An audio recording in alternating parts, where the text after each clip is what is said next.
এই ভিউয়ার্স পিএসএ লাইফস্টাইল সবাইকে ওয়েলকাম হয়ে গেছে। তো আজকে আমি নিয়ে এসেছি একটা শর্ট ব্লগ। তো এখানে আমি আলু ভাজছিলাম আর এখানে মা অনেকগুলো ভাজা করে রেখেছিলো। আর আজকে ছিল নীল, আমাদের বাড়িতে সন্ন্যাসীরাও এসেছিলো। আর আজকে একটা স্পেশাল দিন ছিল, সেটা হচ্ছে আমার বাপির বার্থডে। এখানে মা শরবত গুলছিল কারণ সন্ন্যাসীরা আসবে বাড়িতে।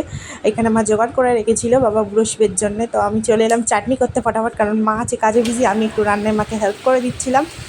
তো চলো আজকে কী কী রান্না হচ্ছে, সন্ন্যাসীরা এসেছে সেগুলো সব শেয়ার করছি। এখানে একটা কাকা একটা দাদা বসেছিল, তো সন্ন্যাসী, ওরা সন্ন্যাসী করেছিল। এখানে একটা সন্ন্যাসী মানে সন্ন্যাসিনী পুজো করছিল। মা এখানে দিয়ে দিয়েছিল শরবত, সবাই বসে শরবত খাচ্ছিল। সেটা চলে যাওয়ার পরে আমি এখানে একটা শেক বানিয়ে নিলাম নিজের খাওয়ার জন্যে। আর এখানে ভাজছিলাম আমি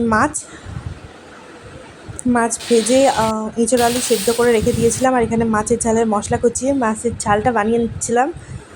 ফটাফট মাছের ঝালটা বানিয়ে এখানে চাপিয়ে দিলাম ডাল আর পায়েস।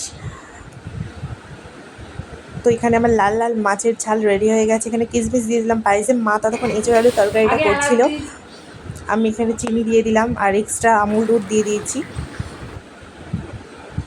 এই ছিল আমুল দুধ, কারণ আমুল দুধ দিলে পায়েসটা আরও ঘন হয়। আর এই ছিল বাপির আজকে খাবারের মেনু: মিষ্টি, চাটনি, পায়েস, এঁচোড় চিংড়ি, মাছের ঝাল, 5 রকম ভাজা আর ভাত।